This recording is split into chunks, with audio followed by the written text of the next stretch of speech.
This month, we are celebrating 70 years right here at WDEF. We have had some amazing people that have walked through these doors throughout the years, and we are learning more about a news anchor who has made such a difference in this community and worked here for years at WDEF. We're talking about Mort Lloyd, and his son is here with us this evening. Mayor Morty Lloyd is here with us. How are you? I'm great. Thank you, Kay. I appreciate you having me this evening. Absolutely. Thank you so much for being here. My privilege.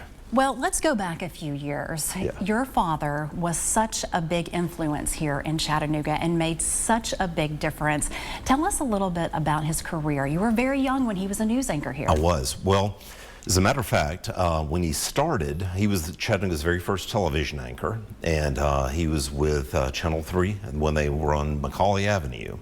And he eventually switched to Channel 12. And I was, as a kid, I grew up watching my dad on the news, and I would come to work with him in the afternoons. So I've spent a lot of time in this studio. I bet. What is it like when you come back through these doors, when you come through the halls? I know it's changed probably quite a bit, but it's still the same. It is. So it was fascinating to come down the hall this evening, see my dad's office, and then to walk past the studios. I would help in the evenings with, and matter of fact, I would help run the cameras.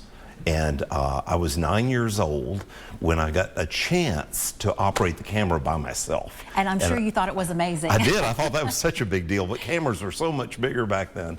But it was a great experience and a lot of memories in coming back here this evening. Let's talk a little bit about how many years he worked here at WDEF, and then tragedy struck, unfortunately, for your family. Yeah. So my father was at Channel 12 for several years.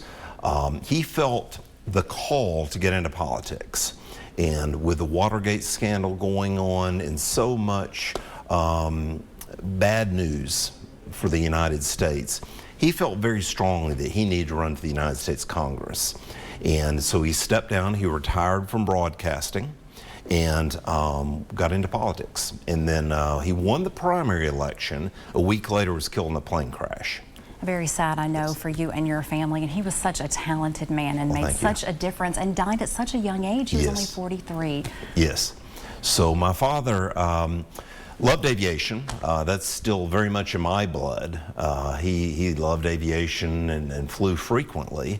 And I was almost with him the day that he crashed, but was at my niece's birthday party, or otherwise I would have been here. And God had another plan. So I'm glad that he lived the life that he did, left the legacy that he did, and is certainly remembered and talked about 50 years later. Absolutely, still to this day. What kind of memories bring back when you see these I remember the red pictures? jackets.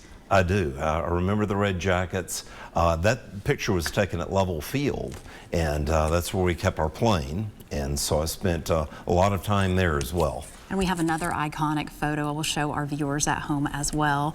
I love that we're able to have some of this stuff here at News 12 and just kind of learn more about the history. But here's another photo of him as well. Just to hear his voice, when you would hear his voice, it was so deep and unforgettable. That's really the way to put it. Yeah, absolutely.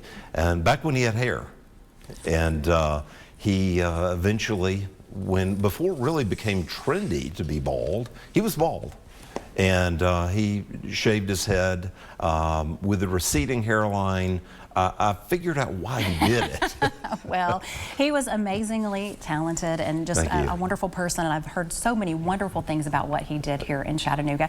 And I really appreciate you coming on our broadcast tonight. My privilege. And sharing these special memories with us. It's really a blessing.